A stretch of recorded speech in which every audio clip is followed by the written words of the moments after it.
Yeah, welcome, and this is Jepson Paul TV, which gives you a chance of studying tourism. And today we'll have a topic from biology, which is called the organic evolution of man, which will see the concept and up to the end of topic, and he will discuss on things such as those theories which formed from different peoples in that time that happened. So I say thanks before for you to open this video, and thanks I need you can help me through subscribing this channel. Press the subscribe button and the bell, click the bell in order you to be or to get the notification at any time when I drop any video in this channel of Jepson Paul TV. My name is Jepson Paul, and I will use two languages, which is Kiswahili and English language, because the people from Uganda, Tanzania and Kenya, those they are listening me. So in order it to be understandable to those peoples from Tanzania, I will use Swahili language to the place where it is necessary in order people to understand. Yeah. Okay, jina langu ni Jepson Paul na nitatumia lugha Kiingereza au Kiswahili pale itakapohitajika ili kusudi mtu uweze kuelewa vizuri. Na topic nzima tutakwenda kuiangalia ni organic evolution, ambao kwa shule za Tanzania ipo topic ya form 4, na tutaanza na concept of organic evolution. Organic evolution, kwanza kabla ya yote tunataka kuelewa jina lake ni nini. Organic evolution, haya ni mabadiliko ya organi za mwili hadi kupelekea kutokea kwa vitu vingine. Sasa haya ni mabadiliko ya organi za mwili ndio tunazungumzia. Tunasema organic evolution is the gradual development of organism from simple life form to the more complex life form over the course of time. Evolution answers the questions, why do organisms show such great diversity, difference, also evolution, the process of change by which new species are formed from pre-existing species. Nicho kitu ambacho tunapata kukiona. The main theory or idea of the evolution is that population of living things, they do undergo change over the generation according to this theory. Some of organisms resemble each other, hence they have a common ancestor. Age, for instance, is the human being and the primates, donkey and zebra. Importance of organic evolution before studying it, we're supposed to know the importance, how it important. Yeah, hapa kabla ya yote kabisa nataka tuweze kuona umuhimu kupata umuhimu wa organic evolution. Kabla yote tuweze kupata umuhimu wa organic evolution, tuweze kujua umuhimu wake ni nini. Tukishapata kujua umuhimu wake, basi mambo yote tutaendelea, ndipo sasa tutaanza kabisa kusoma rasmi. Hasa umuhimu wake, kwanza tunasema importance of organic evolution. The first one, it result to the emergence of new species from pre-existing one. Here I mean the new species are able to adapt to the changing environment factors such as climate.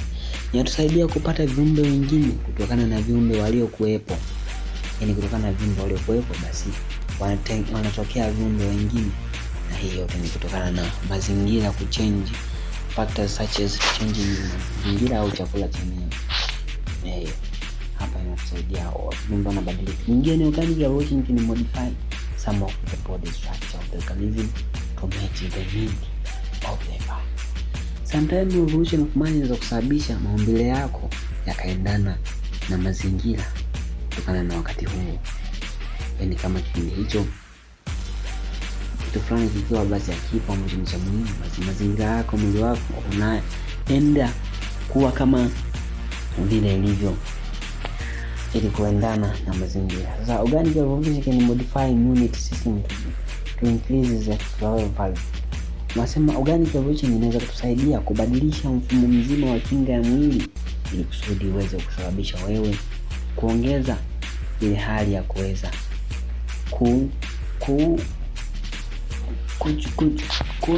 kuweza kusurvive katika maisha haya. Basi tuweze kupata origin of life, tuweze kupata kwanza chanzo cha maisha yetu.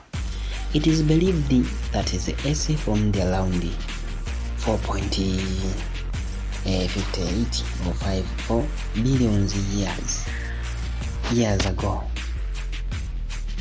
The accelerations from the solar nebula, volcanic gases, probably created in the planet that melts, but it contaminated almost no oxygen and would have been toxic to human. In most modern life, much of the Earth was molten because of the extreme volcanism. The frequent collisions with other bodies, once very large collisions, thought to have been responsible for rotating the Earth at an angle and forming the moon. Over time, the planet cooled and formed a solid crust, allowing liquid water to exist on the surface. The first life performed as between 3.8 and 3.4 billion years ago. The earliest evidence for life on the Earth are graphite found to the volcanic and the photosynthetic life appeared around 2 billion years ago. Enriching the atmosphere with the oxygen, life remained mostly small and microscopic until about 508 million years ago, when complex multicellular life arose. During the Cambrian period, it was recognized that rapidly diverged into the most major phyla. Tuweze kuona theories of origin of life. Hizi ni ni origin, yani ni ambazo ni watu ambao waliziandaa ili kusudi uweza kuonyesha jinsi gani ambavyo maisha yanaweza kutokana. There are 4 theories of origin of life, which are the following. The first one is special creation. This is formed from this is a special creation takes the first because this included or it involved in the religion's belief. Special creation ni ile uumbaji wa Mungu. Nyingine ni spontaneous generation na steady state na organic evolution ambayo ni scientific evolution. Theory of special creation, according to this, all life was non-existed before a particular time. Then the supreme being supernatural father created all living things and there was life on the earth. The theory are found in whole books. Theory of spontaneous generation, scientists believe that from the non-living matter, living matter developed. Theory of spontaneous generation, from non-living matter, living matter developed. For instance, worms and frogs could have come from mud or rotten food. This theory was applied up to the 18th century, but no longer applied. Steady theory, this theory, they don't explain the origin of the planet, Earth and all organs. Say people found life with no source. Organic evolution or scientific theory, it is stated that life will probably started by the catalytic effect that made free element to combine to form molecule element combined by catalytic effect, probably lighting, ultraviolet radiation or possible gamma rays. The first 4 gases to form were ammonium, hydrogen, water, and vapor, and methane. This theory was supported by the Stanley Miller, who used an electric spark to synthesize amino acids from the above four mentioned gases. The molecule further combined to form a stable system capable of releasing energy and replicating itself. Those were the first living organism resembling the present-day virus and bacteria, more complex organisms later. Origin of species, also this is among of things in which we will study it, and it is the process by which the new species were formed from pre-existing one. Causes of origin of species, kuna isolation of mechanism, kuna reproductive isolation, kuna ecological isolation, geographical isolation na behavioral isolation. Evidence origin of life comes from fossil records, cell biology, comparative embryology, comparative anatomy and physiology and embryology. Kuna fossil record, fossil remains of organs that lived in ancient time. Cell biology or cell are high organs show basic similarity in their structure and function, such as DNA carry the genetic information. Comparative embryology, this is a branch of embryology that contract the late embryo of the different species. It helps to show how all organisms relate. When living things are compared, whether or not organism have not short or not, it has due arches. Many things go into the comparative embryology, and this can be included as follows. For instance, the frog it from when it is small, it have a nostril. While it become larger, the nostrils it baked and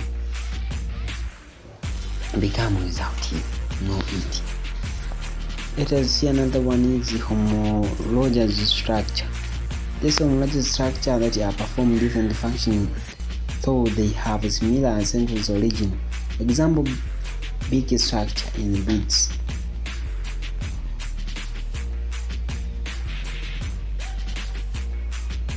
Limbs in vertebrates, that shows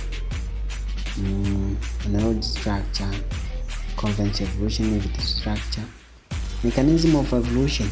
There are many theories to explain possible mechanism of evolution.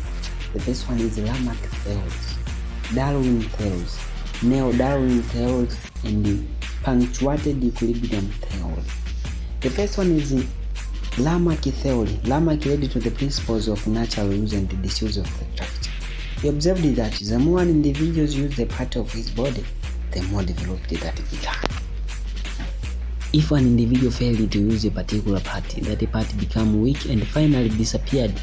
Lamarck concluded that the giraffe developed a long neck due to its use while the flight less beats, and their wings reduce and function less due they are disused. Lamarck proposed that this change of structure acquired during the lifetime of an individual were transmitted to their offspring, which is the emergence of new species. Merits of the Lamarck theory. Hapa tunapata kuwa ni faida zake za Lamarck theory. According to Lamarck, individuals it are able to develop structures to suit the need of environment. It increases the origins survival in the diverse environment. The merits in Lamarck theory, mfano watu tunapata the modern genetics tell that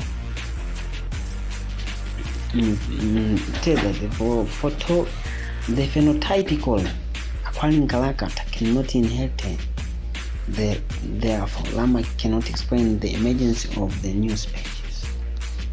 Darwin theory. The Darwin theory proposed the theory, which is natural selection, struggle for existence, and the survival for the fittest.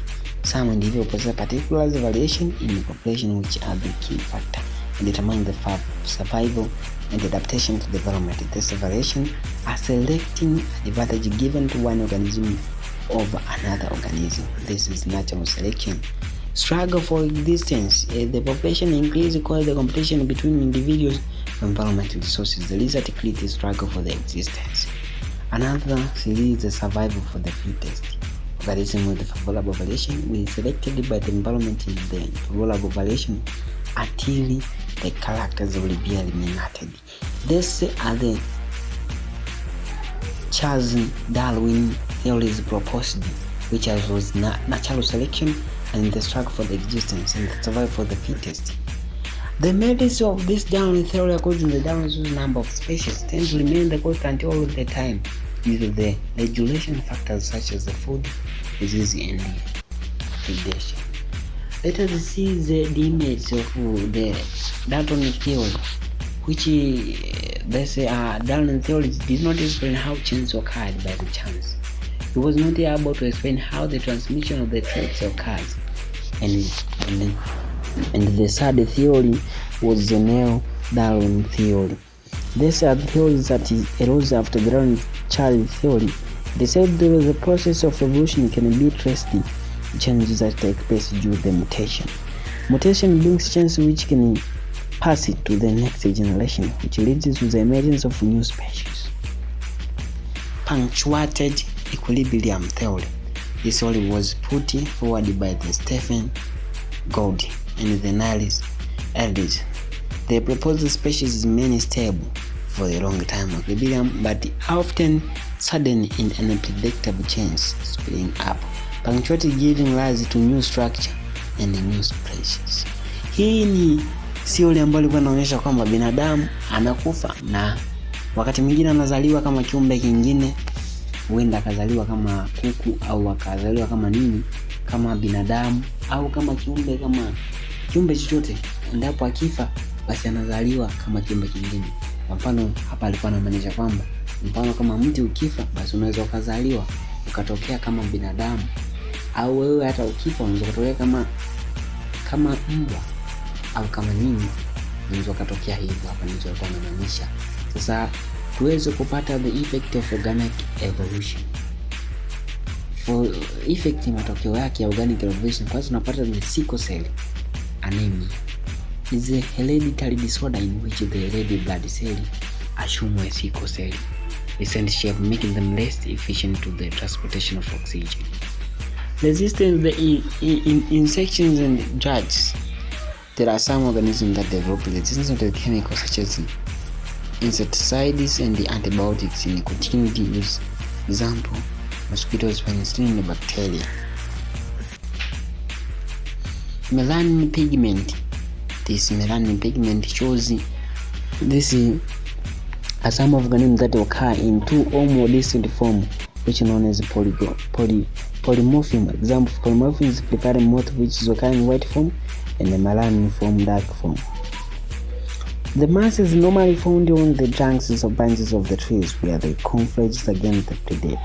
In the population of the melanin due to the environmental pollution because of the drunken tree with the branches, which make them less subject to the predation of the population, which more things are decreased. Hapa ilikuwa inazungumzia kuhusu melanin pigment ambao ndio hii ina produce color, organic now produce color, hormone now produce color. Hasa kabisa hapa sasa kwenye masuala ya organic evolution yalishinda kueleza jinsi gani ambavyo iliweza kutokea kuhusu melanin pigment ikaweza kuwa ina produce white color na ikawa ina produce the less amount in the large amount of melanin pigment, which results in the increase in color. For instance, watu weusi, black mamba wale, na hapa tunapata kuona watu weupe, white mamba. Factors that bring about evolution of living organism are brought about various things such as kuna mutation, kuna migration. Mutation hapa tutapata kwenye genetics, genetics mutation, kuna migration, environment change, crossing over, artificial selection. Hizi ni vitu ambavyo zinaweza kufanya organic evolution ikaweza kutake place. Kwa mfano environment change, mazingira yakibadilika yakawa baridi au ya nini, kuna migration, unaweza kuhama sehemu nyingine ambayo labda ni ya joto sana, basi mwili wako unaweza kubadilika, hata masuala nzima la afya la ngozi ikaweza kubadilika kutokana na sehemu zingine zinakuwa ni favorable for the producing of melanin pigment, which is resulted to the formation of the color of black. Kama ikizaliwa nyingi, zaliwa chache, basi unakuwa mweupe. Hizi ni factor ambazo unapata ni mutation, migration, environment change, crossing over and artificial selection. Basi mimi sina la ziada leo, naomba niweze kuishia hapa. Jina langu mimi naitwa Jepson Paul. Asante kwa kuweza kuwa na mimi, na asante kwa wote kwa kuweza kunisikiliza mwanzo hadi mwisho. Kikubwa ni wewe. Mimi sina la ziada. Asante.